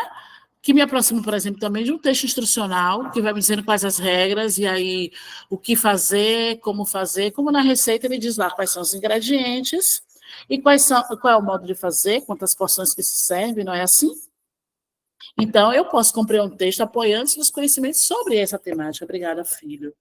E eu posso também, meu filho, por favor, coloca para carregar aqui para mim esse notebook antes que caia tudo e eu dou. Então, eu posso pensar sobre as características do gênero, né? E nele fazer alusão ao processo de escrita. Eu posso localizar informações explícitas, como eu falei aqui. Eu posso buscar informação com base naquilo que a professora me perguntou sobre o tema. Eu posso operar com diferentes informações, fontes de informação, na verdade. Isso é capacidade. Selecionar materiais de pesquisa com base em leituras de índices, de títulos, de subtítulos, de imagens de outros recursos gráficos também. Eu posso fazer isso. Isso tudo é capacidade. Levantar ideias principais do texto para organizar em sequência. Quando eu planejo a escrita, e vocês vão ver lá nas operações de escrita, uma das coisas mais importantes para a criança, para a gente fazer quando pensa na escrita de um texto, é o planejamento. Ninguém, por mais que a gente pense que não, quando a gente vai organizando, eu vou começar assim, e aqui eu vou colocar assim, aqui eu vou colocar assado, isso é um planejamento de um texto. Porque se eu pedir hoje a vocês para escrever um texto sobre física quântica, vocês escrevem? Diga, Kátia. Não. Era só para Diga. entrar, né, na questão, né, um exemplo. Eu estava trabalhando com educação infantil. Você fala muito em receita, também gosto, né, de trabalhar receita com os meus alunos. E trabalhei outro texto também, que é se eu não me engano, é um conto, que é o da galinha ruiva, né? Que ele vem trabalhando a sequência, que a galinha vai perguntando aos bichinhos: quem vai me ajudar, quem vai me ajudar. Depois que eu trabalhei o texto da galinha ruiva, né, que ela vai debulhar o milho, que ela vai, né, fazer todo o processo para poder fazer o bolo, eu trabalhei a receita com eles, trabalhei o modo de preparo, e aí nós fomos e fizemos o bolo. Na época eu trabalhava numa escola que a cozinha era da escola, não era a cozinha agora das empresas, né? Então, o que foi que eu fiz? Levei os ingredientes, trabalhei matemática também com eles, com os ingredientes. Eles foram colocando, foram misturando, só na hora de colocar no forno que a moça da cozinha colocou. E depois todos nós comemos. Ainda brincamos que na época estava muito, muito em voga o MasterChef. Fiz os chapeuzinhos com eles do MasterChef. Foi muito interessante, foi uma atividade que foi muito interessante. Na hora da escrita, né? eu pedi para alguns, aqueles que tinham dominado, era o grupo 5 nesse momento, que já dominavam, eles escreviam algumas palavras que eles já conheciam, né? Na hora de colocar a receita, fazer a receita, eu peguei o papel metro branco, fui escriba de algumas coisas, aqueles que já sabiam algumas palavras, eles iam lá e escreviam. Né? Então, foi uma escrita conjunta, minha e dos alunos. Então, foi uma situação muito, muito rica, né? Um mini projeto da realidade. Porque eu trabalhei matemática, trabalhei escrita, trabalhei, né, os tipos de texto. Então, foi muito interessante. Perfeito, Kátia. Se a escola bem pensasse, ela trabalhava olhando para os projetos. Claro que os projetos não resolvem todos os conteúdos temáticos que a gente precisa passar ao longo desses anos, mas ela focava muito sobre isso. Porque quando a gente vai para a rua, para o mundo, a gente não pensa, agora é matemática, agora é história, agora é geografia, agora é ciência. A gente não pensa dessa forma. O pensamento não é compartimentalizado. Mas, infelizmente, a escola ainda observa desta forma. E aí a gente dá conteúdos que não servem para a vida, né? Recentemente, meu filho falou assim, para que eu tenho que aprender a equação b quadrada? Eu falei, não sei, tem que aprender. Eu aprendi hoje para poder te ensinar, porque ele não sabia, eu sabia. Claro que deve ter alguma função, ou até não tenha, porque nunca usei equação b quadrada na minha vida, só depois mesmo em que eu precisei para ensinar ele. Então, a escola está distante dessa nova realidade, né? Está distante desse movimento. Ou ela pensa para dentro, de dentro para fora, né? E de fora para dentro, porque a gente precisa também as práticas para dentro da escola, o que é do mundo para dentro e o que é movimento escolarizado para fora, mas desde que faça sentido para as crianças, não é? Então, quando a gente fala em capacidades leitoras, são isso. E aí, hoje, eu quero trabalhar, Nani, localizar informações explícitas. Eu vou criar uma situação. Quando eu falo de antecipar, de inferir, eu vou trabalhar isso dentro da leitura de uma capa de livro, né? Ou do próprio texto, também não tem problema. O que a gente precisa, na verdade, é olhar para o que é isso, como é que isso que Nani está falando, das capacidades eu uso no meu planejamento, né? Até porque para diferentes leituras, diferentes propósitos, certo? Então, vamos lá. Procedimento leitor. Nani, você está enchendo a minha cabeça. Prometo que eu boto tudo isso lá. Porque a gente não tem que gravar, não, viu, gente? A gente tem que usar. É também função social, mas a gente que é professor precisa ler, né? Para poder descobrir. Então, Nani, quando você fala de procedimento leitor, você está falando o quê, Nani? Eu estou falando, por exemplo, né, de aprender procedimentos, por exemplo, eu quero ler para estudar. Como é que eu leio para estudar? Eu seleciono trechos do texto, não é? Eu destaco, eu faço esquema. Claro que as crianças muito pequenas não fazem isso, né? Mas as crianças maiores já. E se a gente começa a colocar elas, né, já em contato, por exemplo, desde o primeiro ano em situações como essa, circule aí no texto, ou faça o sublinhe, que a gente tem que usar a palavra correta, o sublinhe no texto a palavra que a pessoa está ditando. Eu estou lendo, circule ou sublinhe onde eu parar. Então, para fazer isso, a criança tem que acompanhar com o dedinho, porque eu vou identificar, né, o que é que ela sabe da direção e do sentido do texto, onde eu estou lendo, se ela está acompanhando a leitura. E isso ajuda, por exemplo, as crianças com as etapas iniciais a aproximar o que eu falo do que eu escrevo, do que está escrito, entende? Então, isso, por exemplo, é um procedimento. Indicar livro é um procedimento, né? Deixa eu ver se eu lembro aqui de um outro exemplo. Por exemplo, quando eu vou numa biblioteca selecionar, eu quero falar sobre coordenação pedagógica. Então, eu sou coordenadora pedagógica, eu preciso ler sobre coordenação pedagógica. E aí eu vou lá, não sei muitas referências, pego o livro. Como é que a gente faz para conhecer o conteúdo temático sem ler o livro todo? Como é que a gente faz? Ler a abinha, né, do livro, não sei o nome que A chama, capa, é contracapa, né? a contracapa, o fundo, né? Que outro dia a colega estava falando que foi comprar o livro, e aí ela virou logo, foi pro. Cadê a informação, o resumo que tem aqui? Como é que eu vou comprar esse livro? E Perfeito. aí ela ficou assim, não comprou, aí a colega comprou, ela, deixa eu ler aqui, deixa eu folhear para ver se vale a pena eu comprar, né, o livro. Então, é uma Pois das é. formas, né? Às vezes a gente nem lê o texto todo, mas os fragmentos do texto já nos indicam, é sobre isso que eu quero, né? Isso é um procedimento de leitura. E que as crianças desenvolvem no momento que a gente ensina, porque uma coisa que é importante deixar claro, gente, leitura e escrita são objetos do conhecimento e, portanto, precisam ser ensinados, né? E aí, Nani, já estou chegando aqui no meu horário, né? Quando eu falo de procedimento leitor, eu foco nessas coisas ligadas ao trabalho que é da escolarização mesmo, mas que eu preciso da leitura de diversos gêneros textuais, diferentes portadores, para ensinar as crianças esses 3 itens que são tão importantes no desenvolvimento da leitura. Mas devo dizer hoje que eles não estão desassociados da escrita, e amanhã a gente vai falar sobre procedimento, capacidades e comportamentos escritores, tá bom? Bom, e comportamento leitor? Tá fácil, né? Comportamento leitor. O que é isso, né, que você está falando, né? Nani, Oi, diga, minha querida. deixa eu só contribuir rapidinho. À vontade, por Eu tive uma favor. experiência muito gostosa com a minha turma, né?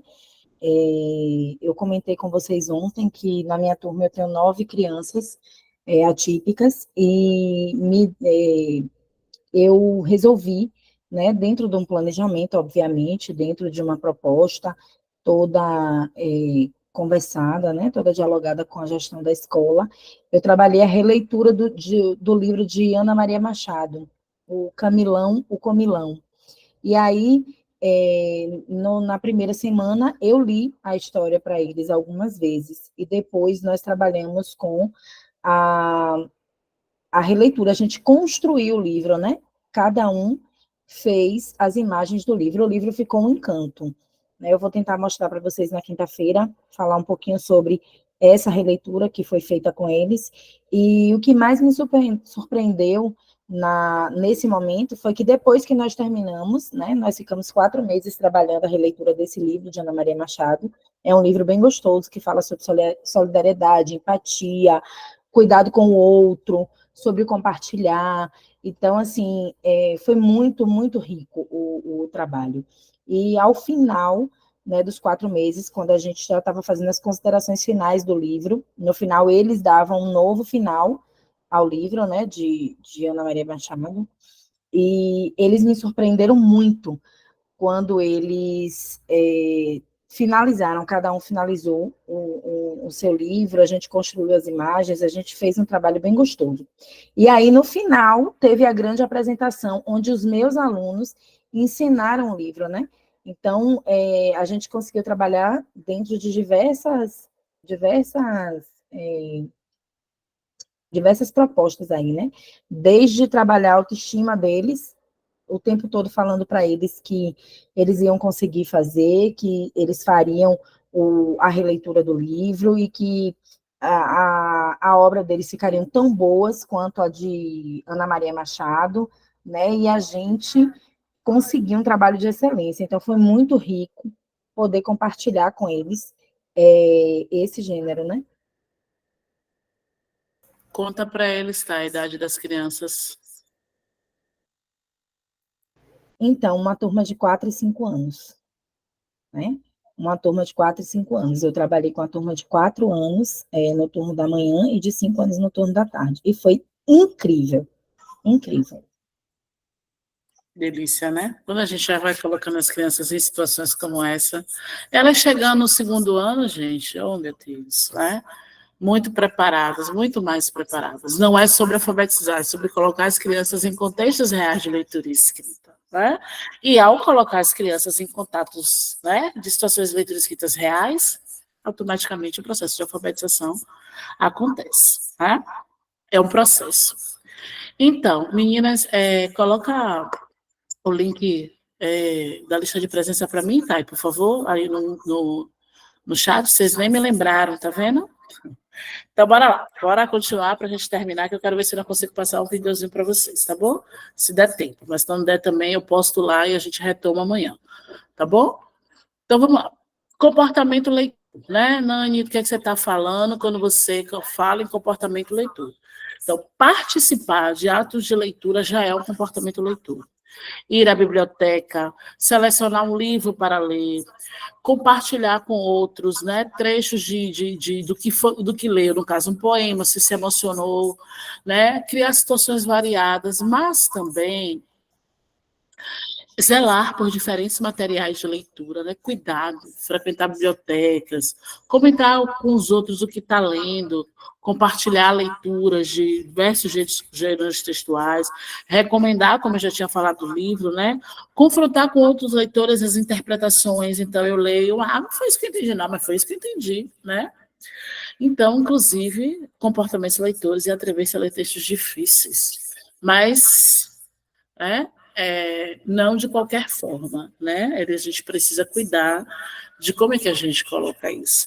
Então, quando a gente olha para a gente vê esses comportamentos leitores, né? Acontecendo. E, ao mesmo tempo, a gente se coloca no lugar dessas crianças, né? De como nós somos,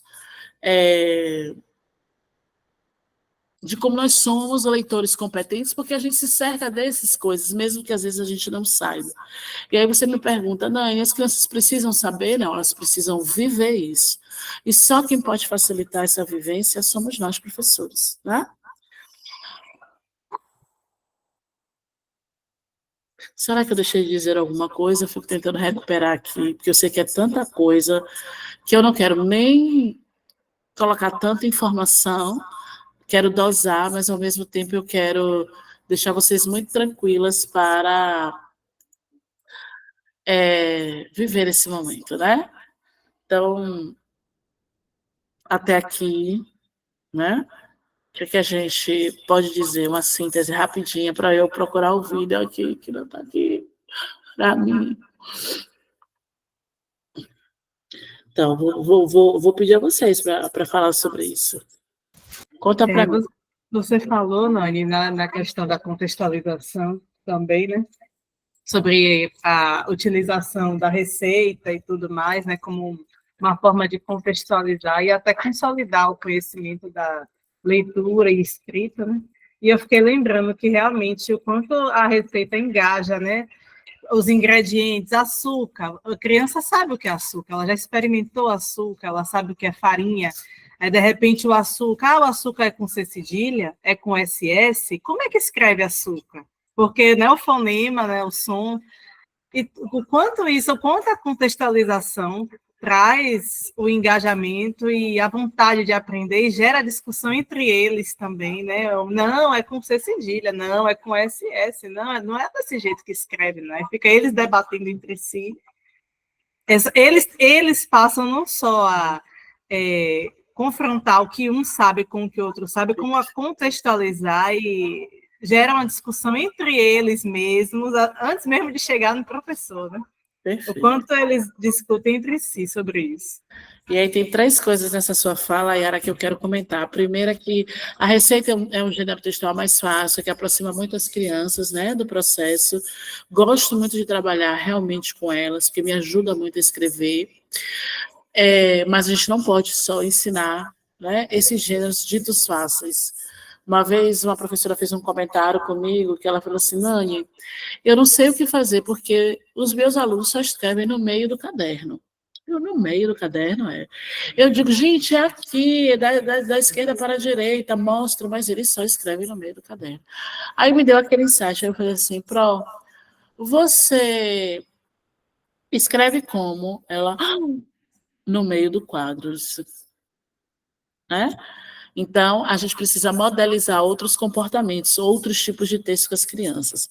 A outra coisa do que você trouxe aí, por exemplo, surgiu essa discussão aí do SS, do C cedilha, quando as minhas crianças chegam nessa etapa, mulher, eu dou duplo mortal carpado e já pego minha medalha de ouro. Porque eu digo, quando eles começam a discutir essas coisas, eu digo, pronto, gente, eles já entenderam tudo, eu não preciso fazer mais nada. Né? Mentira.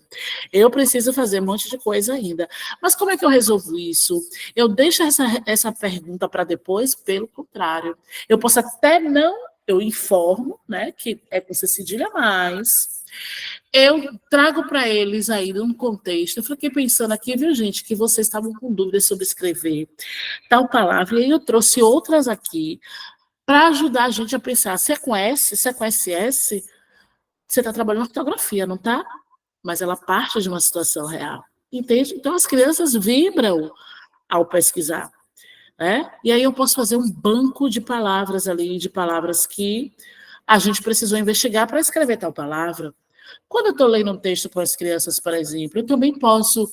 É só lista, Nani? Não, mas eu vou criando situações, né, de aprendizagem para elas, que eu posso colocar em forma de lista, posso colocar em prosa, o texto escrito em prosa, que é aquele que a gente, né, escreve, como se escreve nos livros, né, de maneira geral.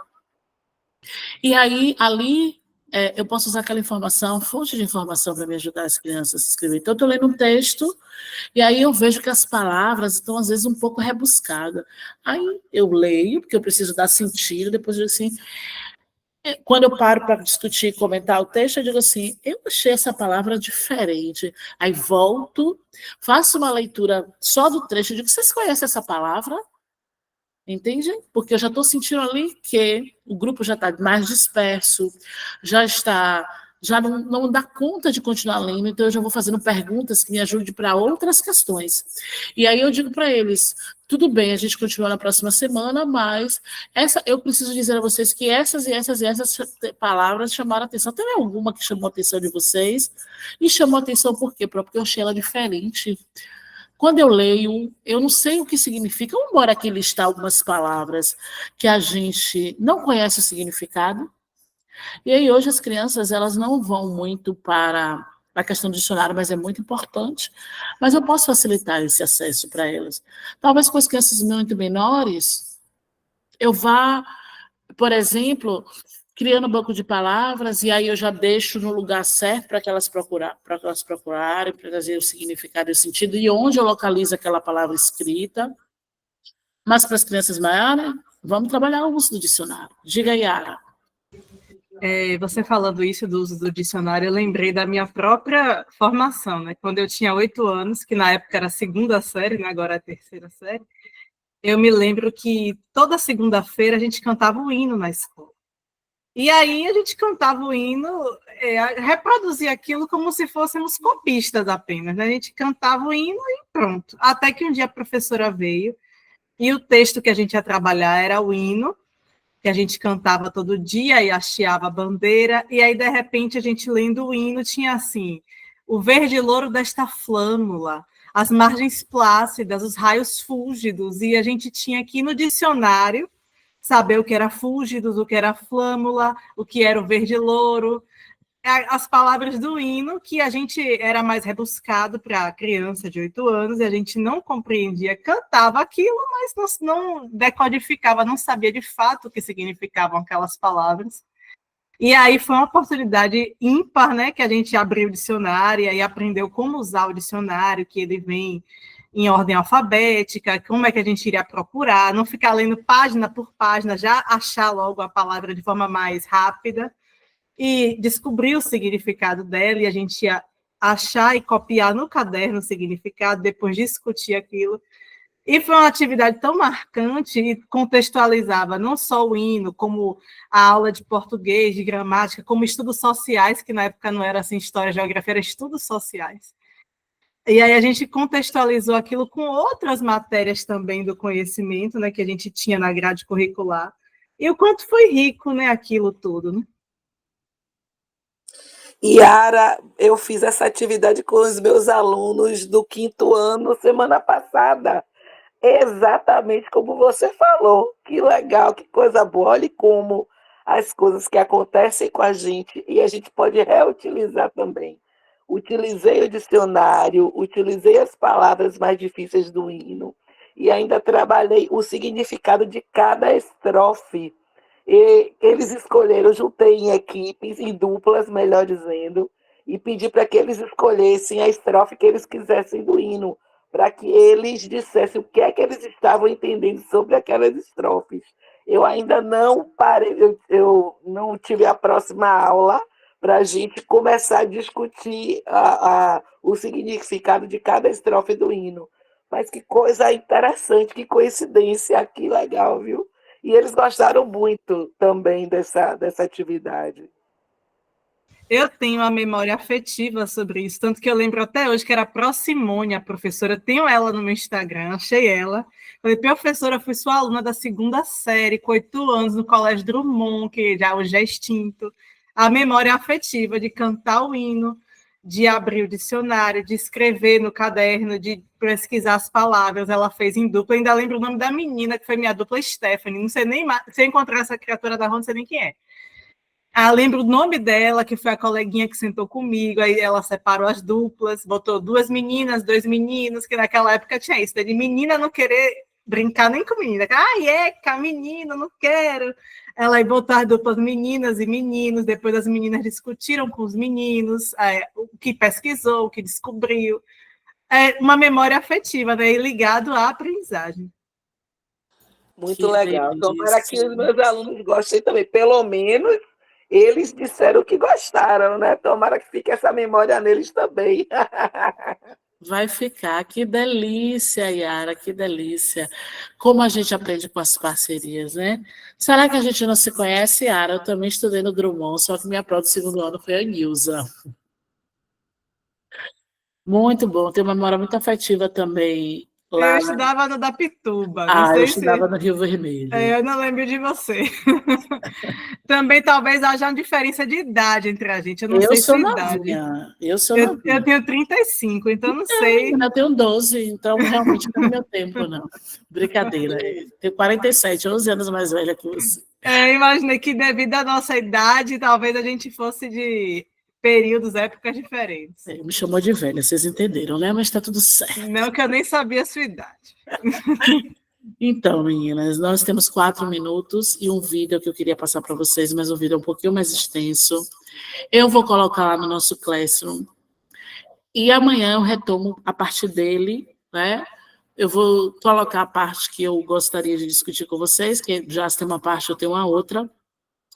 Mas se der tempo eu coloco ele todo, senão a gente começa a partir do sistema de escrita mesmo, né, que a gente já começou com o Gael, eu quero dar continuidade a esse movimento.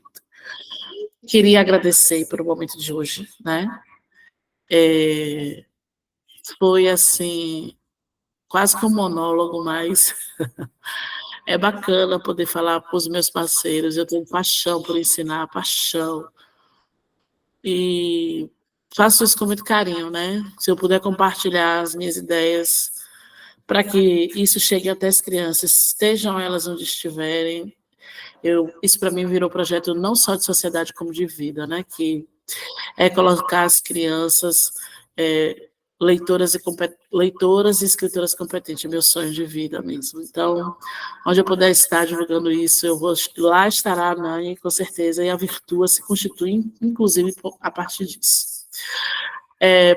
Queria pedir a vocês para a gente abrir a câmera, para a gente fazer uma foto bem bonita, porque eu quero colocar isso lá no Instagram da Virtua, marcar vocês, né?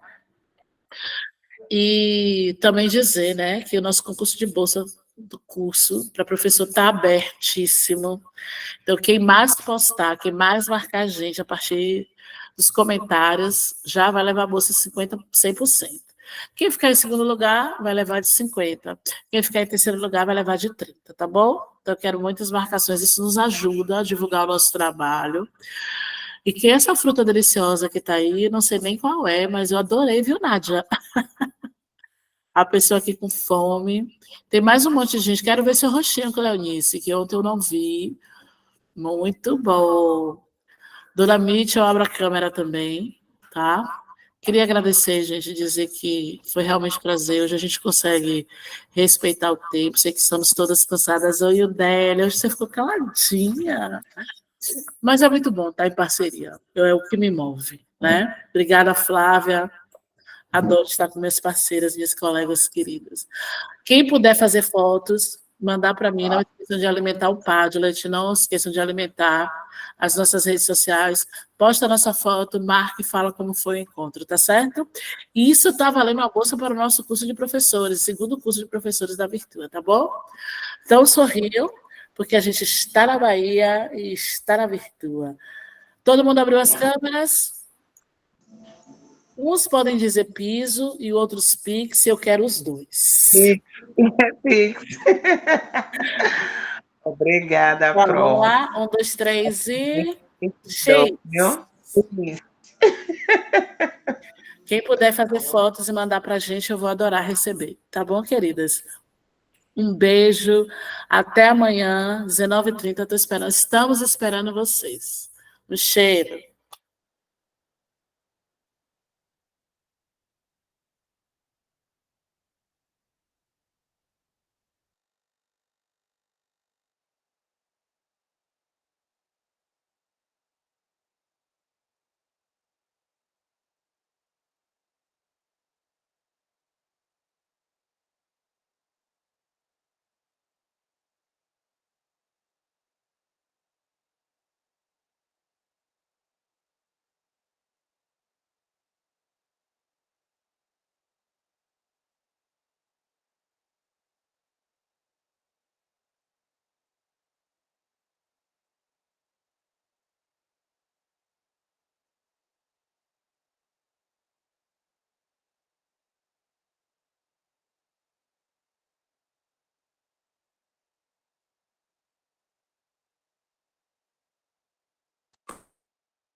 Estou aguardando, viu, meninas, vocês saírem para eu não fechar a sala e deixar minhas colegas aqui. Não fale isso. Deixa eu parar de gravar.